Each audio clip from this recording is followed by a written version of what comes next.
Hello, everyone. This is Warhawk Beyond 2040, and welcome to a very special edition of the Movie Reviews series. And today I am joined once again by our very own YouTuber, the Holiday Christopher Mace. Chris, it's great to have you here again. And we are here to talk about the Zack Snyder Cuts of the Justice League. So, Chris, we're going to start with you. You've seen the Snyder Cuts of the Justice League. What was your thoughts going into watching this, and what did you think of it? Oh, this was a very interesting movie. Like I said, it was finally something that people have been begging for a while. We already knew that he wasn't going to be able to do it originally. He had to lead the project. That's why we got the Justice League that we got in 2017. And when that happened, he left because of the passing of his daughter.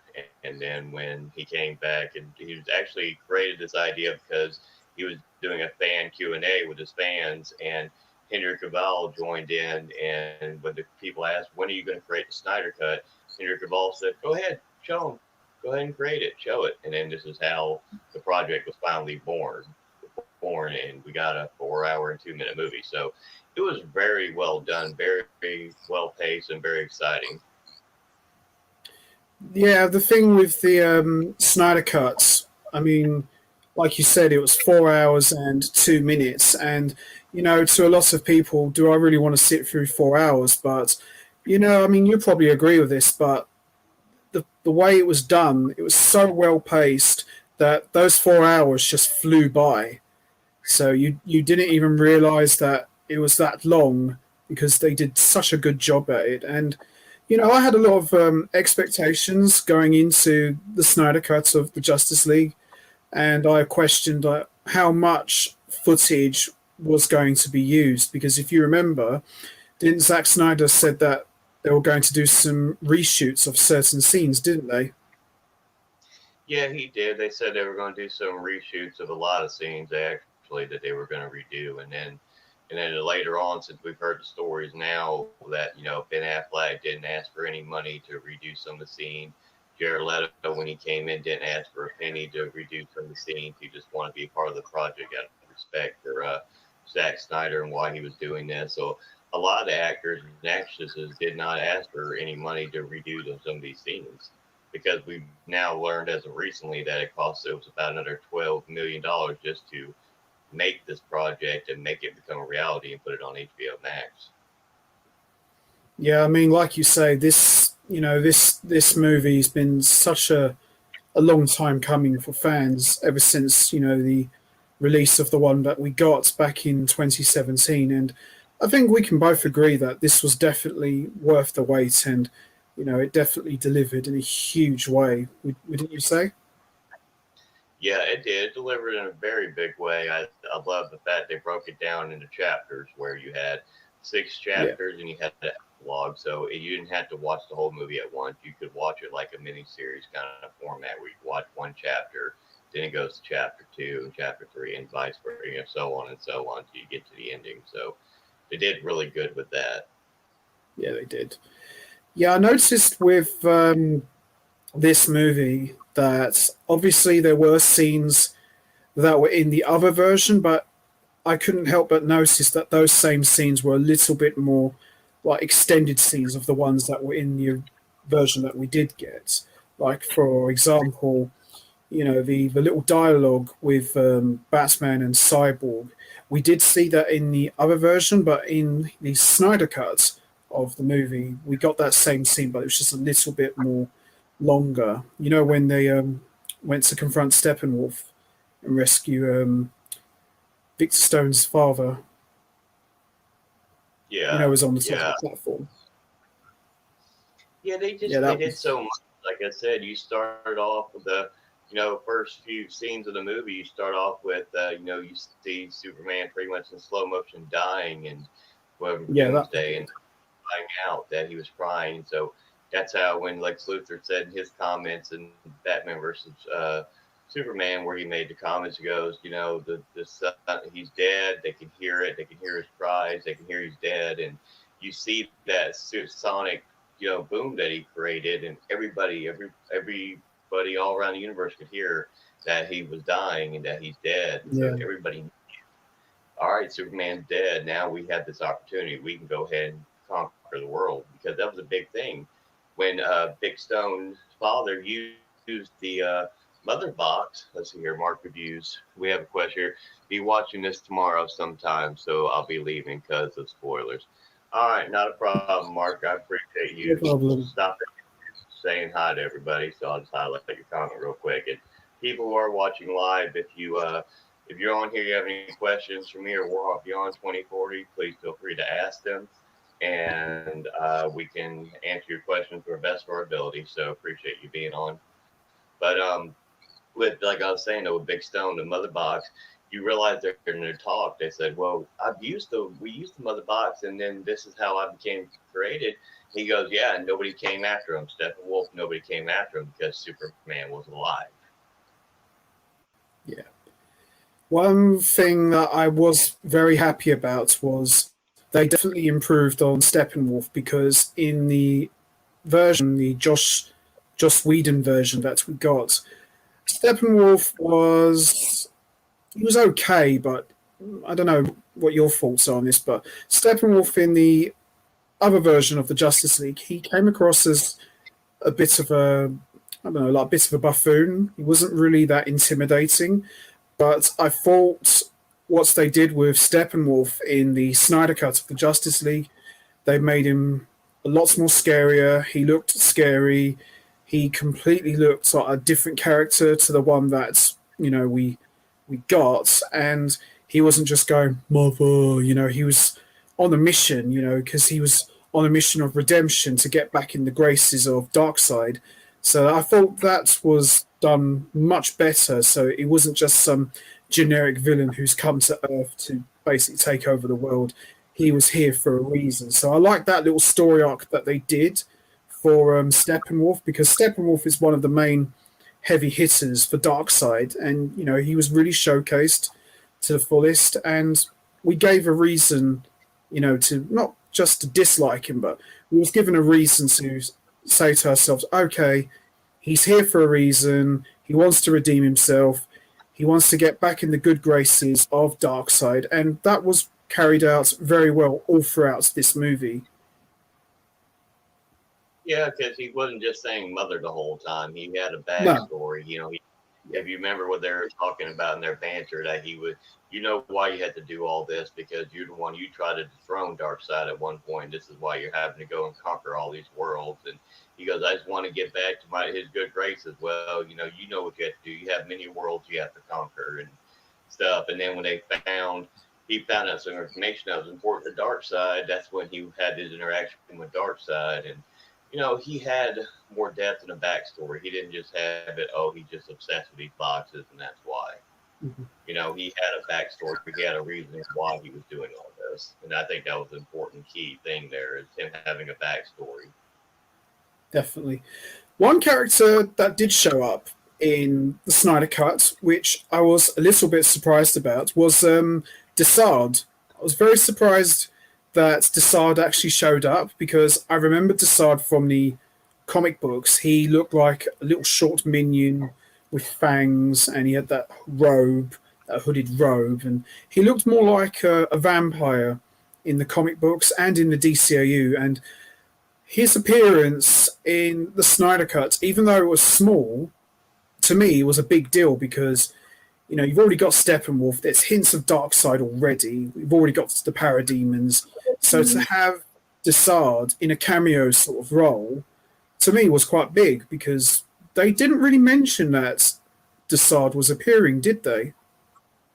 No, they really didn't mention it. And then, like I said, you also had the brief cameos with Martian Manhunter as well. His little bit of a role there, where you Yeah. see him as Martha Wayne and discussing everything with Lois, and trying to get her remotivated again. And we already assumed by watching Man of Steel and Batman vs Superman: Dawn of Justice that that's who that character was, but we weren't quite 100% sure, and we got it verified here. And so, and then I do like how he talks to Bruce Wayne at the end of the movie, and talking about he needs to stand up and protect this world as well. There's more things coming. They need to protect this world. So thought it was very important that they introduced that character, because if their plans were to set up more Justice League movies, you had to have more. There's a whole lot more members back and forth in comic history and DC history with the Justice League and how Absolutely. many members are there, who's been there, who's gone, who's left, who's come back. So that was a good way to tease the future of what they could be with the Martian Manhunter character as well. Yeah, I mean, I like the way they had Martian Manhunter in the movie because, you know, the General in Man of Steel and Dawn of Justice. I mean, I had an idea that, could it be John Jones? Me and my friend tossed around this idea for like several years. Oh, do you think it could be Martian Manhunter? And we both said it's possible it could be him, but once you like see him in the corridor, his eyes glow red. I remember sitting there thinking, there he is. At last, finally, because John Jones, anyone who knows the Justice League's history, like you said, he's a founding member of the Justice League, and I was quite curious to know what kind of role he was going to have in the Snyder Cuts, but he didn't join the Justice League in battle. He just had like, how many scenes did he have roughly? He had about 2 scenes, didn't he? He had 2 scenes. He had the one with 2 very important key scenes. Yeah, 2 key scenes and then the scene. Another thing that was a big part of this, which is hinted not so much in the first or second half of the movie, I think it's like the third or fourth half of the movie, the Nightmare World was hinted at a lot, and the possible future of what could happen if Superman was corrupted by the anti-life equation and he just went full-on rogue. I thought that was very well done, and I got real chills seeing Superman holding Lois's charred remains and Darkseid putting his hand on Superman's shoulder while he's basically in pieces. That was a very, very powerful scene, in my opinion. And, at least now we know how the Nightmare World came about. It wasn't just put there for the sake of fan service, because a lot of fans were saying, well, why is this nightmare scene in Dawn of Justice here? What's the purpose? But now that you watch the Snyder Cut, you see that, so that's why that stuff was there. It wasn't just there for fan service. It was there for a reason. And the reason is that Lois's death, that's the hands of Darkseid. Superman's vulnerable. He gets corrupted by the anti-life equation, and he goes rogue and basically just takes over the world with the parademons. That was excellent stuff there, in my opinion. And I really got chills seeing all that stuff. What was your thoughts on the Nightmare scenes in the Snyder Cut? You also got to tease because of the fact that when it happened, it's like Cyborg's getting into the Superman ship, and he's going in there and getting into the computer and getting the mother box set up and hooking everything up, and then he sees flashes, of Aquaman's death and Wonder Woman's death, and seeing Superman holding the ashes, and then you're seeing kind of like he's in the Batcave because you could see hints of the Joker, the Robin suit that Joker. Yeah, I was going to mention that. About the wedding suit. And then Darkseid's holding, and then puts his hand on him, and then you see Batman's head, Superman holding Batman's head, and then you see, and you don't realize it till you watch back again, you see half of a card flying to the side. And then you figure out why, and you see that half the card flying to the side. Because there's a key thing that we'll get into. I'll probably be safe for the conclusion of the show, the last couple ending scenes, but there's a key thing that somebody says that's like going, now, so you realize how important that a flashpoint is with Flashpoint Paradox because of what happens towards the ending of the movie. How important things happen when you use something you don't know how to use and you don't know what it can do, the mother box, and how it can easily help corrupt somebody in chain of events and actions, how easily it can corrupt somebody from being good to evil. You saw that inside the Nightmare World. You saw that in Justice Gods Among Us, too, in the comics as well, how easily one person's death could change one man from being such the epitome of good to the cruelest of evil. Definitely.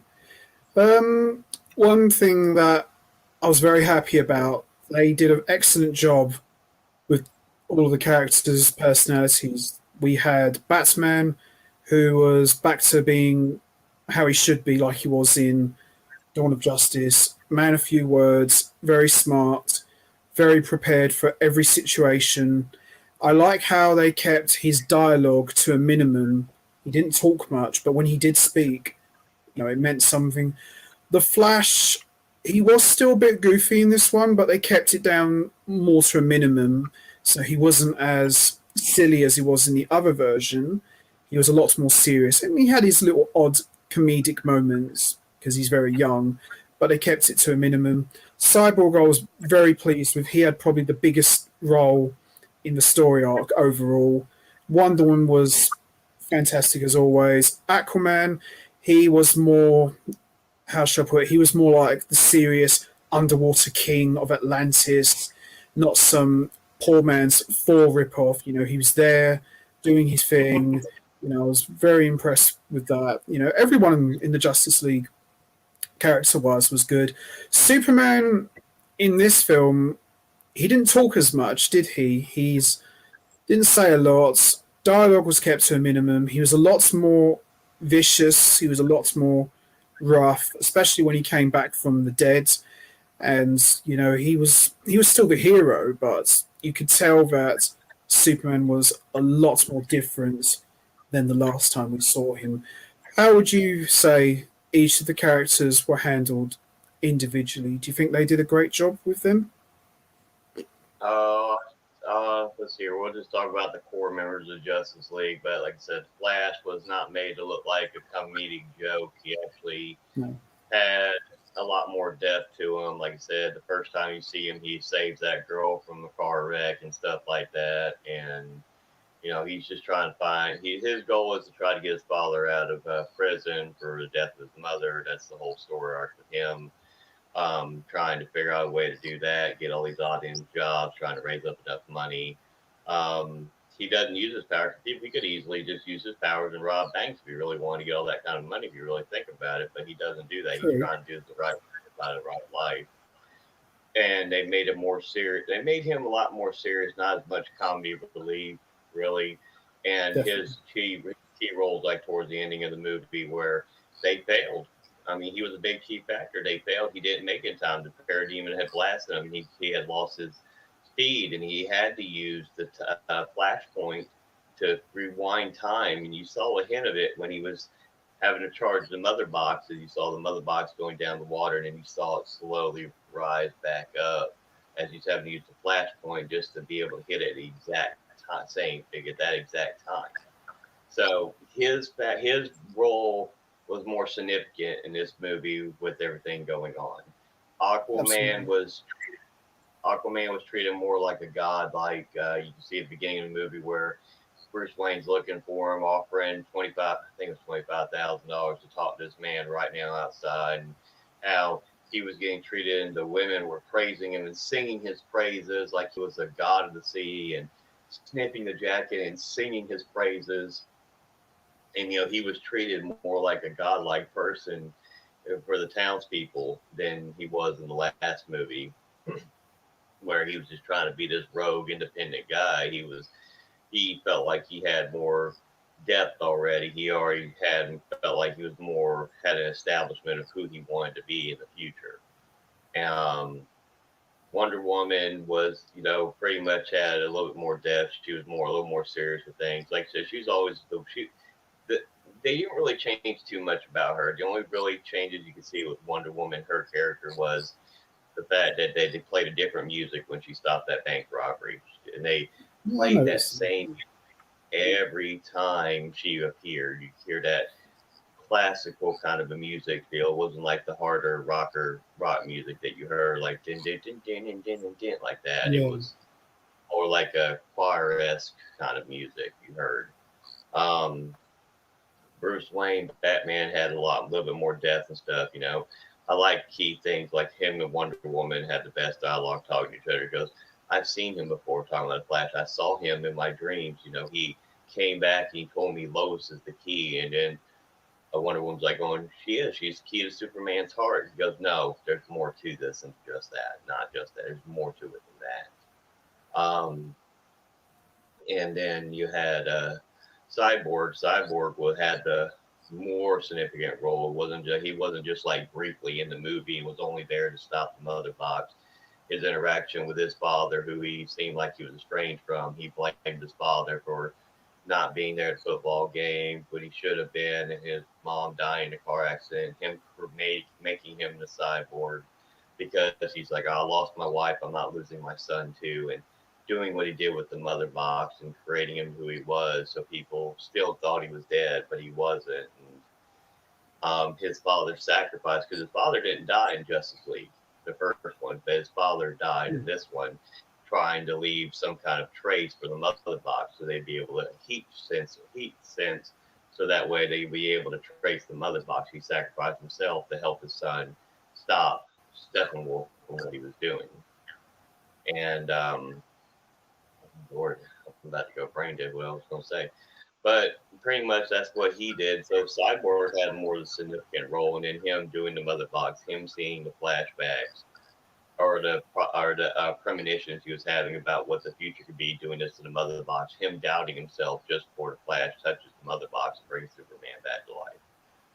Superman when he came back, he said they had a longer fight scene with him before he saw Batman. They took out a lot of the dialogue he was doing, like, do you bleed? Stuff like that. I know you, do you bleed? And it wasn't that Batman, it wasn't that Batman had Lois Lane stand by as a plan. Lois Lane went to visit that site every day, the memorial of Superman every day, and she happened to be there one last time when he flew out of his ship and then came back. So she was already there. It wasn't like it was a plan that Batman had. No. And Definitely. Superman wearing the dark suit, and Superman's interactions with Alfred. Superman was a lot more aggressive. He was beating down Steppenwolf like you could have easily killed him with his bare hands. He was a lot more aggressive, which I like that because Cyborg's premonition was correct, with his premonition seeing that Superman becomes darker, becomes evil, stuff like that. And you see those teases because he was a lot more aggressive against Steppenwolf. It wasn't like that fight scene where he was as a comedy, oh, you're bothering them again, smack. He was just beating the crap out of that man. And him helping Cyborg break the Mother Boxes down once the Flash did the flash point to reverse it back for just a few seconds to stop it. And like I said, Superman was the more vicious, but you got those hints. Like the seeds were planted for easily Justice League 2, Justice League 3, and I think we would have this big culmination with the Darkseid world, and then everybody having to go back in time to correct what happened. Did they ever? I noticed that when Superman came back from the dead. Now, anyone who's read the graphic novel or read the comics, when Superman came back from the dead, he had really long hair, and some versions he had a beard. Did they ever explain why they didn't add that in the film? Because that's such a big part of that look in the black suits. I'm just very surprised that they didn't include the long hair and beard. Did they ever explain that at any point? Because I read somewhere Zack Snyder went to Warner Brothers Studios and said, I want to give Superman the long hair, the big giant beard, just like he had in the comics. And they shot the idea down. Do you know anything about that, or did you hear anything about that idea? I haven't heard anything. That's the first I've heard about it. Were you talking about it? I mean, that was the iconic look with that. But I also would feel like that would have been more resemblance of a different story, because that's when that happened in the comics. It's when they had Cyborg, Superman come out, and they had Superboy, and they had all these people claiming to be Superman, and then when he was brought back from the dead, and then that's when he had the longer look and the beard and stuff. So I think they changed it a little bit because they didn't want people to assume that they would have Cyborg Superman showing up, and this Superman showing up, and Superboy showing up, and that was a different story arc completely. That's true. The idea of them including the black suit was a big deal for me because I'm a huge fan of the black suit. I wondered how they were going to include it in the Snyder Cut. Obviously, in the graphic novel, the black suit was more like a solar powered suit, so Superman would put it on and it would help recharge his powers through the yellow sunlight.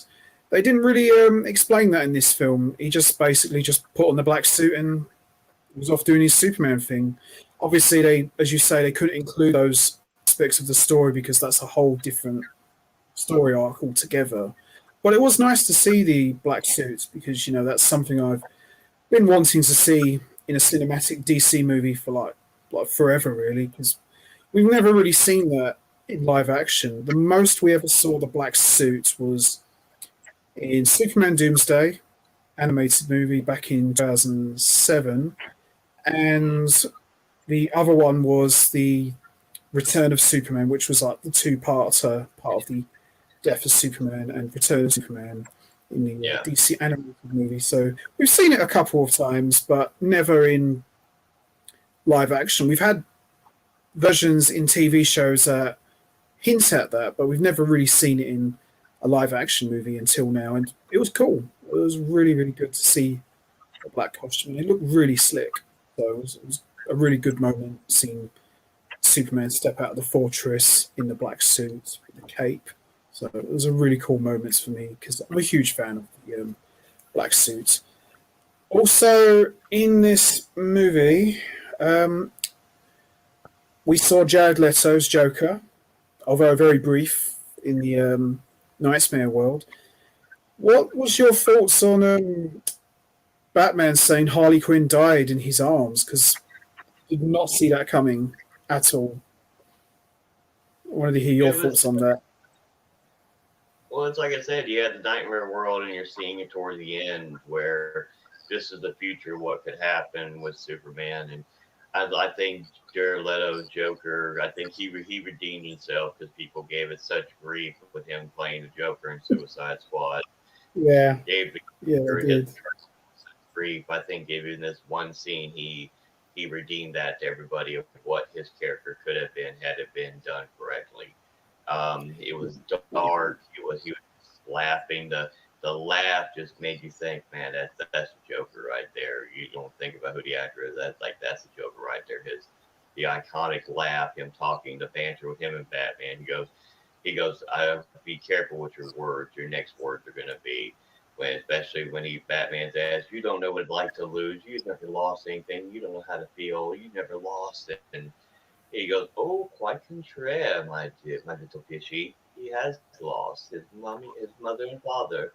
And he just went in the banter. And, you don't send a boy wonder to do a man's job.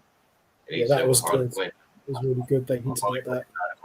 I promised her I would kill you very slowly. And trust me, that's a promise I fucking plan to keep. And then, but see what also Joker said made sense. He goes, you keep trying to turn this world back around to fix what did undo all this. So that to me tells me that Joker knows he's gone back and somehow has either gone back in time, try to use the Flashpoint to fix it, and still cannot correct the issue of what's going on. Still can't prevent Lois Lane's death. No matter what he does, even with the Flash, using the Flashpoint, still cannot correct it and stop this world from happening. And that's what Bruce Wayne, Batman, is trying to figure out how to stop it. And, that's why he said, here's the card, and then let's have a truce. You take this half, we have a truce right now. Then Batman took the card, but that's that same half of the card you saw in Cyborg's premonition when Superman's holding Batman's head, and you see that half of a card. So I feel like Cyborg was seeing one alternative of what the future was going to be, and then when we went to the ending, we saw another alternative of what was going on. You had the Flash, Cyborg, Deathstroke. I always forget the lady's name, so you're going to tell me the lady's name. I always forget Aquaman's sister's name. Yeah, Mira. Mira was in there. Yeah, Mira. Then Mira was Irish in that one too, which is everybody's funny running joke. I've heard she went Irish on the scene, but like I said, Deathstroke. And also another scene we don't talk about, the extended scene with Lex Luthor and Deathstroke interacting, where it Yes. wasn't like the first one where they said, we can just have a league of our own. It was Deathstroke talking to him and having a longer conversation. Like, yeah, they said you're crazy. He goes, well, they gave me medication. You know, they helped me lose all weight. It's like, yeah, they did all that, but I have some important information for you that could help and we can celebrate. He goes, Batman. He's Bruce Wayne. Bruce Wayne is Batman.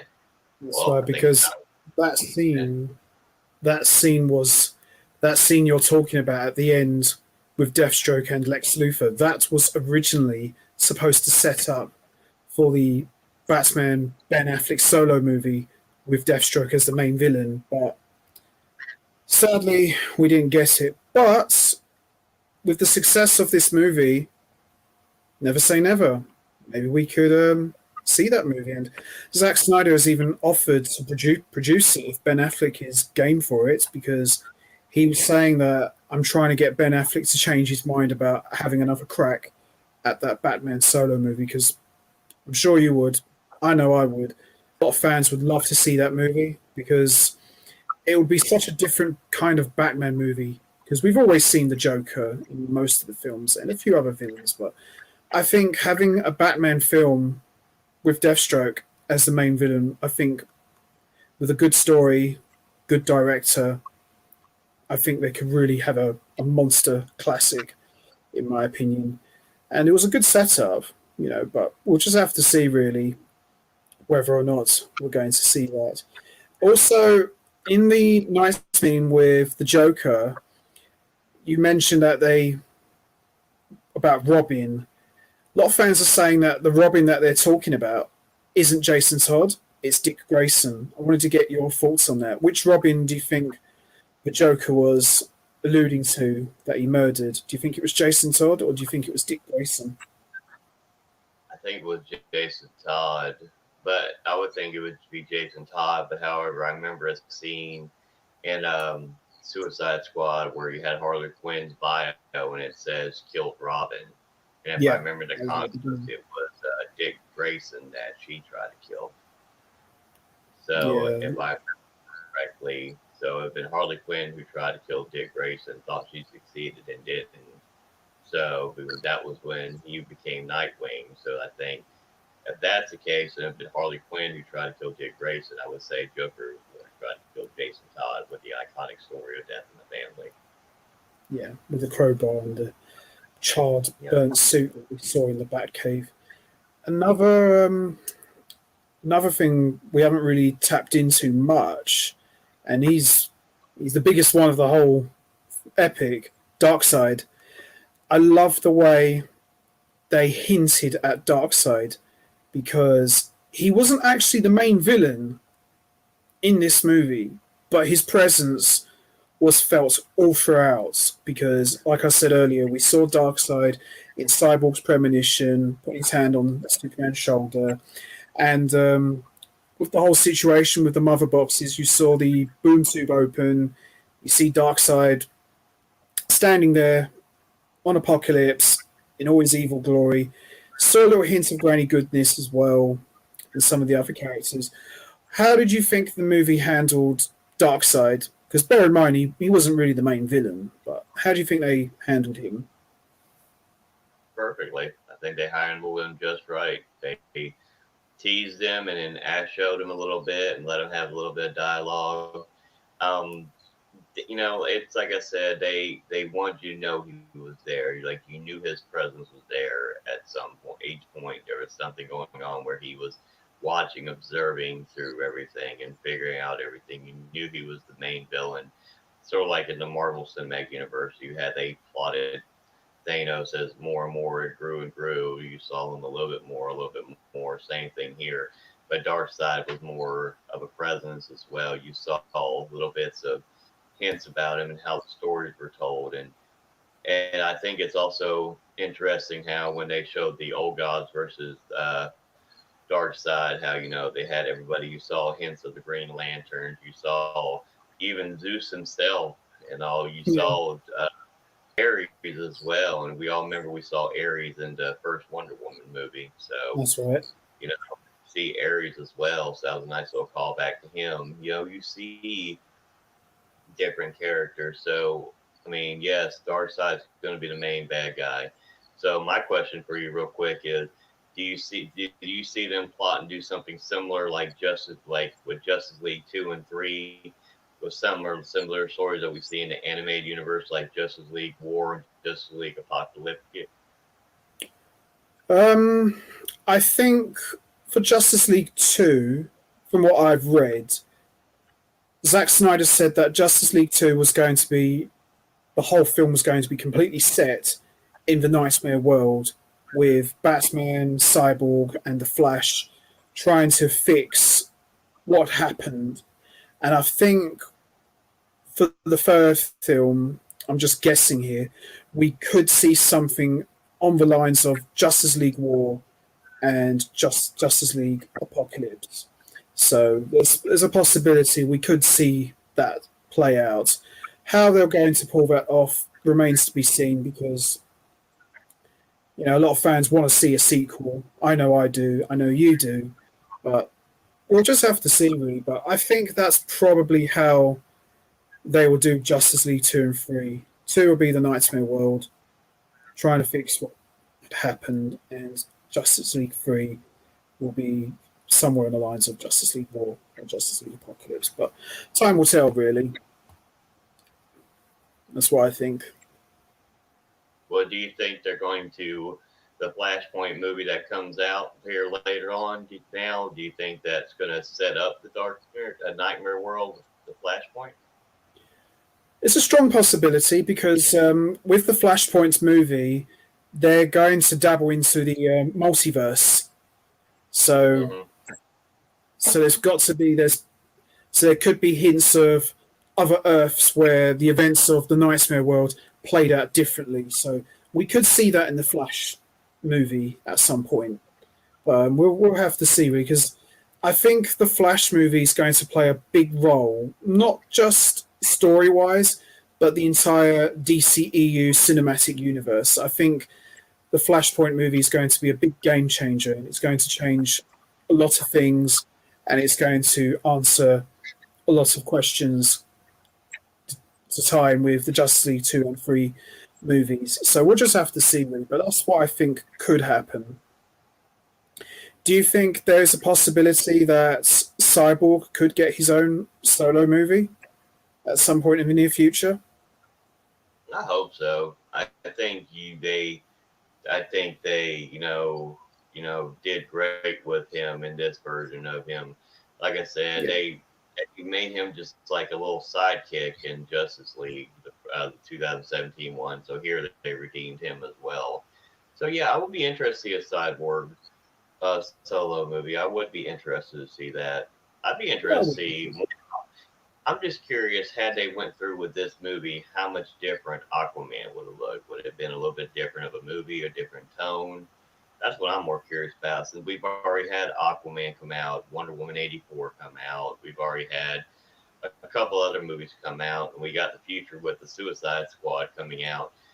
I'm wondering, with James Gunn's directions, that hopefully they can revive both the Justice League and the Suicide Squad and keep them going for the future and have it all set up one way or another.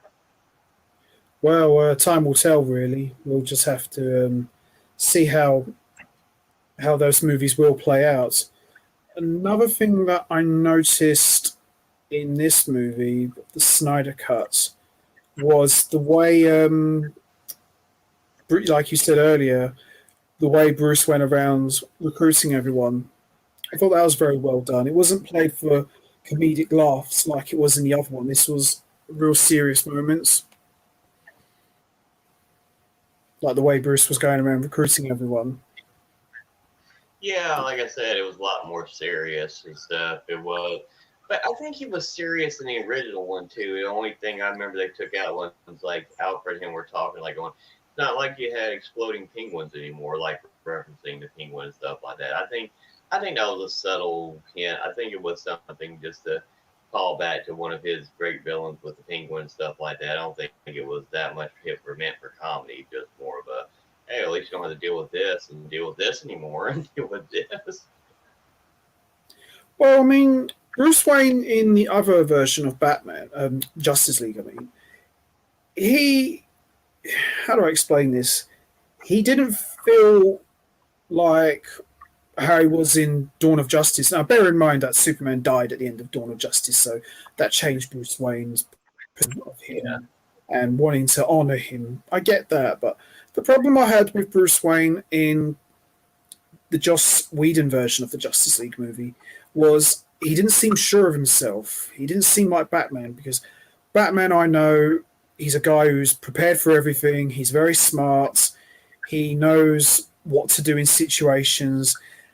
Here, he was like, in the other movie, he was more like awkward. He was trying to have a couple of gags which just fell flat. You know, so, oh, do you actually talk to fish? You know, and things like that. And you know, he's fanboying out when Superman returns in the blue and reds. You know, there was just little things like that just not irritated me, just made me raise my eyebrow. I thought, okay, I know Batman's more optimistic these days, but come on, you know, this is Batman we're talking about. But I felt they corrected that in this movie, made Batman less talkative, more action, kept his dialogue to a minimum. When he talked, it meant something. Definitely more prepared. I don't know, just I did notice some differences. I know there wasn't a lot, but there was some differences I noticed. I thought, oh yeah, Bruce is like that now. But I remember in the other film, he wasn't like that. So they made some subtle changes, and I think overall for this movie, they did good for him. They did a much better job with Bruce Wayne in this one. You can definitely see the difference with Ben Affleck in this movie, because in the other movie he looked a bit, I wouldn't say out of shape, but he looked a bit bloated in the face. But here in this movie, he looked a lot more streamlined. Yeah, I mean, if I know people are very particular about how everybody looks at a certain thing. Like I said, I mean, I know I've heard that for Batman. He looked bloated in the Batman, stuff like that. It's just one of those things. I think he portrayed the character really well in Batman versus Superman. I think he did a great job with the couple scenes he had in Suicide Squad. Like I said, you could tell the difference between both characters now you think about it. Both characters were a lot different. You had the one version of him being not so confident, where that's not Batman's style. Batman's style is he's very confident. He always has a contingency plan.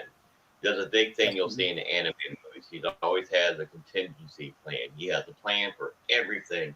He's got 3 plans ahead of time. He's ready to go. He knows what to do if it's necessary. So, which you can see the difference, because the first scenes of the movie in this one, he's going to talk to Aquaman, look for Aquaman.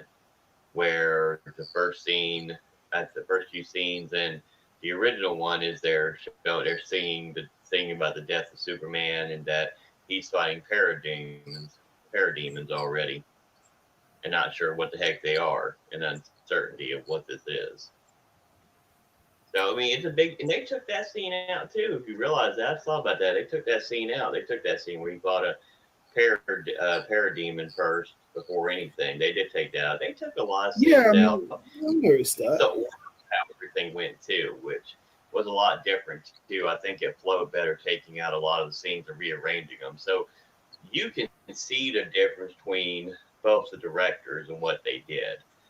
And definitely, I don't want anybody to knock it. It's not that me or Warhawk Beyond not saying that the director for the original one is such a horrible director. We're not saying that at all. I don't want anybody taking it out of context or saying this guy was such a horrible director. All praise Zack Snyder. That's not what we're saying. Just my cup of tea, I like this version better than what he did. And that's what I'm saying. I mean, I like things out of both of them, and I like things out of both movies, but if you ask me which one I prefer the one we just saw here with the Snyder Cut. Definitely, I agree.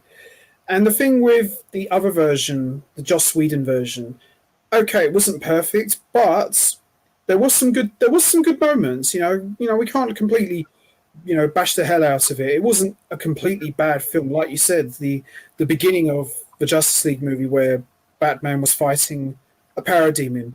That was a good scene. That was actually a really good scene, and it kind of reminded me of the Arkham games a little bit.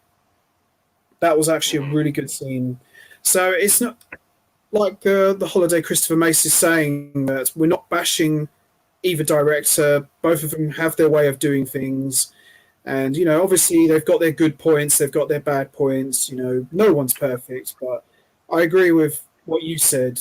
If we had to choose which one we would go with, obviously we would go with this one by a landslide because, this is something that we've been wanting to see for like forever because they kept telling us for years it doesn't exist, it doesn't exist. And fans all know that, well, it does exist.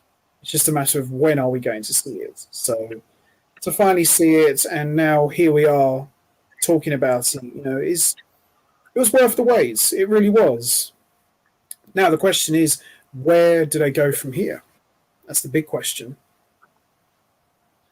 Well, I mean, that's the thing is, what do they do now? Because you created this project and now it's completed, and it seems to, like I said, this is the thing about streaming services. You're not going to get, they don't release their numbers, so you're not going to be able to look them up and find them and say, oh, well, they did 10 million views on this. It's not like YouTube, for example, where me and Warhawk Young can look at our view count and see what we've done with views within this time frame or whatnot. It doesn't work like that with streaming services. They don't No. release their numbers to the public. So all we can take for sure, and I just heard this yesterday on a news article when I was looking up some stuff when we got ready to do this today, that they said the streaming service crashed several times because it took Yeah. until 10 to be able to watch it on the first day. It couldn't hold up the support of everybody trying to watch it at once. It had an increase of over 300% from what they were people were watching it. It had higher numbers for viewership during the weekend than Disney Plus did with like the release of Falcon and the Winter Soldier, which is that same time frame. It's different things that they have, but these are all speculations. These are not proven facts that I'm talking. So I'll make sure I clear that now. These are rumors and innuendos and speculations of what other places have reported. So these are the ideas of what they're saying. So to me, I believe it's a success. I think the only way you're going to know success is if they finally ever release those numbers after it's been on there for a good month. They release the numbers, and that way you can have a better idea of will we have a sequel or not. Yeah. Yeah. I definitely agree. Yeah, we'll just have to see what the numbers are. But I think, I mean, I'm only just guessing, but I'm guessing that the numbers are very good. I mean, I've read reviews, I've seen the ratings for this movie. I mean, I remember I sent you one a Mm-hmm. couple of weeks ago when it first hit. I mean, Rotten Tomatoes gave it 100.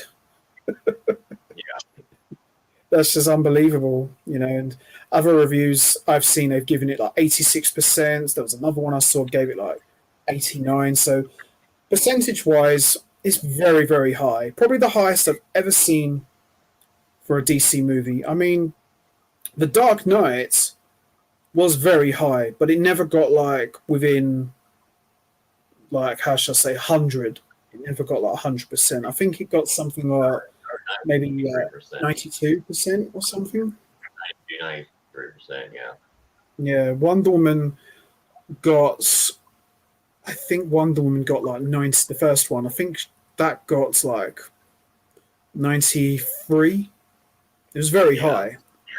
84 was high, but not as high as the first one. It dropped a little bit. It started off very high, but it dropped just a little bit. I think now it's at like 86%.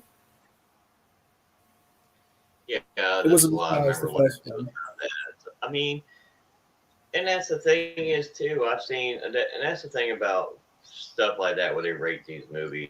I've seen movies that got rated 12, 14, 16, horrible ratings, but I've watched them and loved them. So I mean, Same here. what it is, like I said, that's for critics to make that decision. I think it's up to everybody who's a fan of any of these kind of genres of movies it's up to everybody to make that decision whether you're going to like the movie or don't like the movie.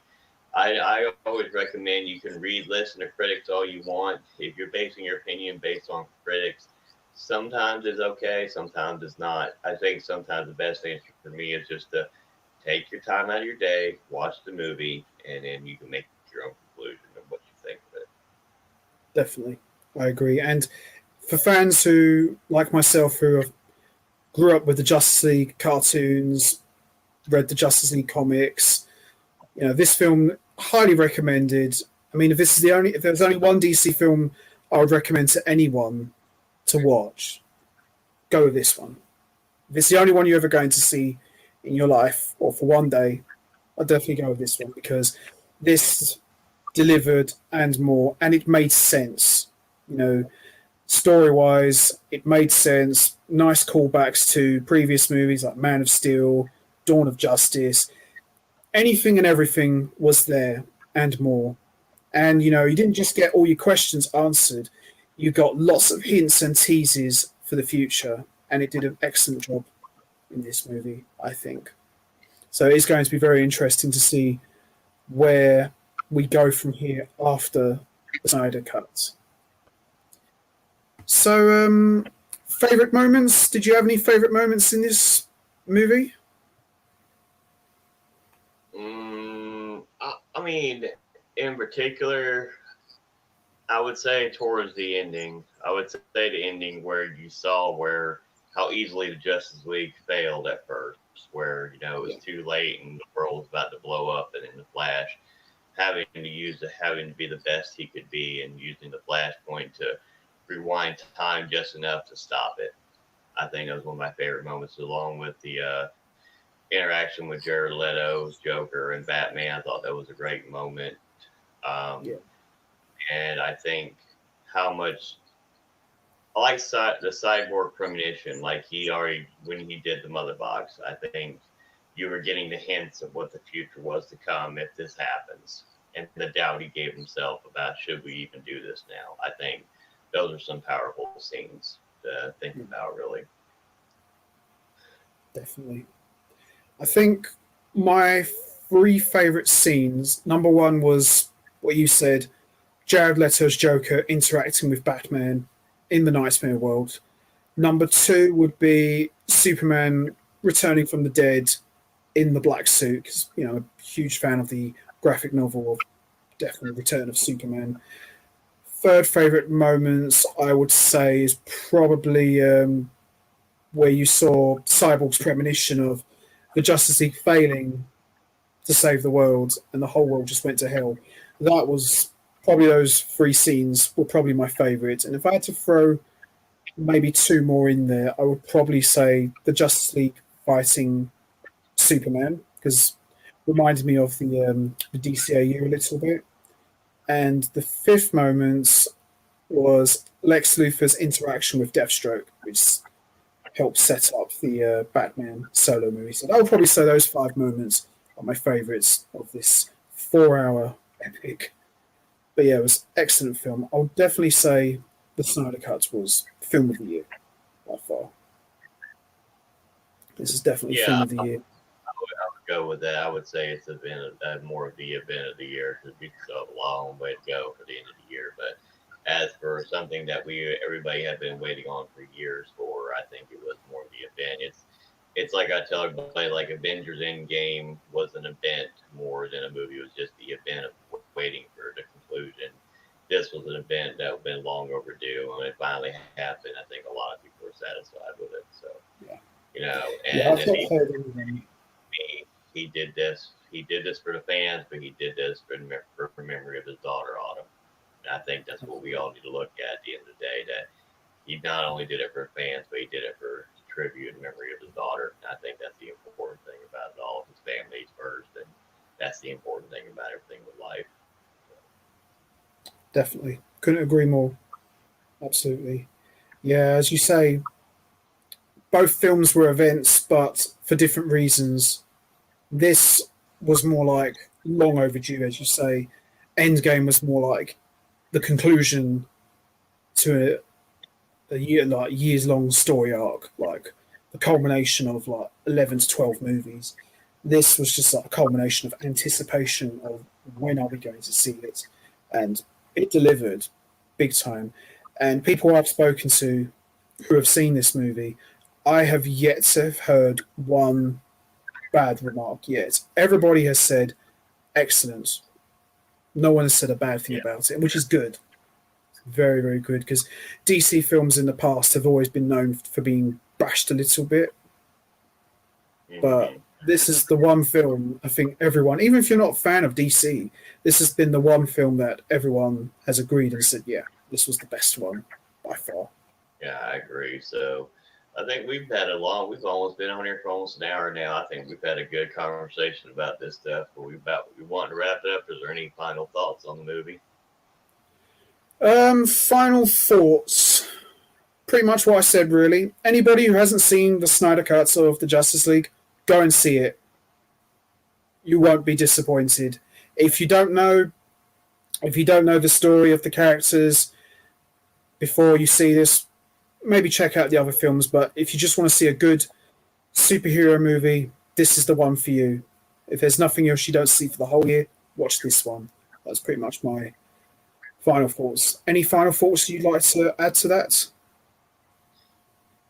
Like I said, I think this is a movie where you can watch it at your own pace. So if you could break it down, you can make it a week event and watch each part. Like I said, I think they did it perfectly where they broke it down to chapters for you. So you didn't have to, I know a lot of people have life and a busy work life and personal life they got to do with their lives. So if you get a chance to watch it and you want to break it down, it's like I said, it's about the equivalence of watching a miniseries. If you really think about it, you can break it down to 6 chapters and then the epilogue. You could make it a week event and break it down to each chapter. Absolutely. So that's it from us both. We are going to wrap this up now. Chris, great to have you back again. Good to see you. And if you want to leave your thoughts and comments down below, please do. We'd love to hear your thoughts about the Snyder Cut of the Justice League movie. And take care. And thanks for listening. And we will see all of you next time. So till then, take care. Chris, have a good one. All right, you too. Have a good one.